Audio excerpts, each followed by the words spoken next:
break all of this down. I'm joined now by Dr. Meir Javedanfar, an Iran lecturer from Reichman University. Thank you so much for joining us.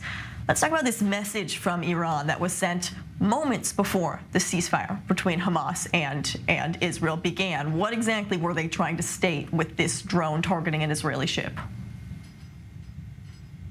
First and foremost, want to divert Israel's attention away from attacking Hamas. They are very concerned about the Hamas attack and its repercussions, because as a repercussion of the Hamas attack against Israel, Iran could now stand to lose Hamas rule over Gaza. And we have to remember that they have invested billions of dollars in Hamas and Jihad Islami in Gaza.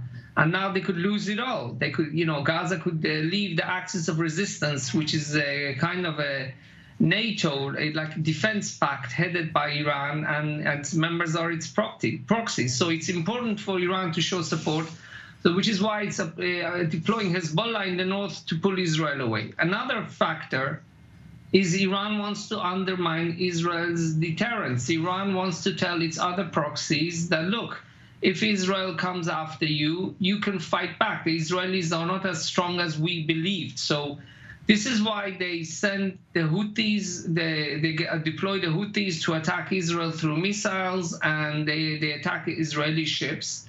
Another way of undermining Israel's deterrence is attacks such as the one you just mentioned against an Israeli ship.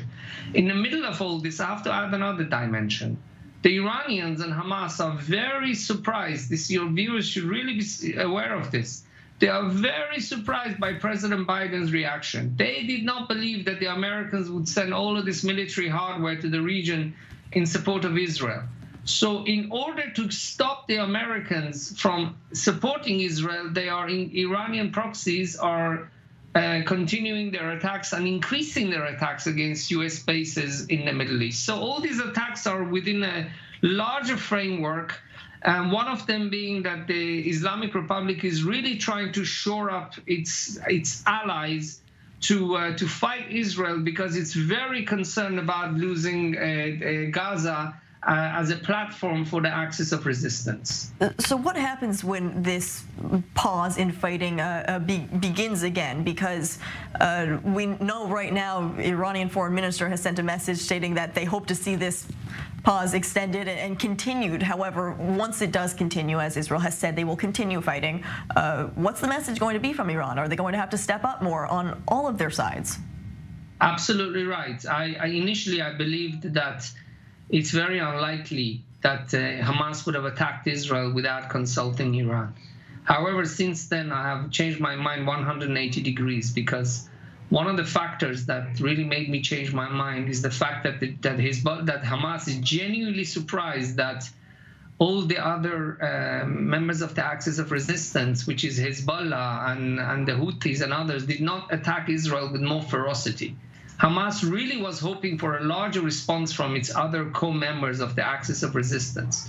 So this surprise tells me that the Iranians were not in on this, because if they had been, we could have seen more coordinated attacks, and perhaps on the same day that they invaded Israel on October 7th, they could have attacked also from the north. But it seems that Hamas took this decision on its own. Now, let's take that a step further. As a consequence of this, the Iranians are desperately trying to stop this war, because it's, as I said, for them, they are about to lose Gaza. This is very important.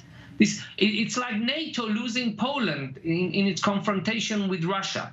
For Iran, for Khamenei's Axis of Resistance Defense Pact, Gaza is one of the most important borders when it comes to confronting the state of Israel.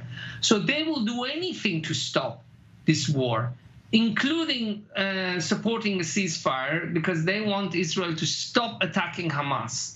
But they're not going to get what they wished for, because Hamas miscalculated. Israel is going to continue attacking. So as a consequence, we're going to see the same Iranian proxy attacks against America continuing, and from the Houthis and others.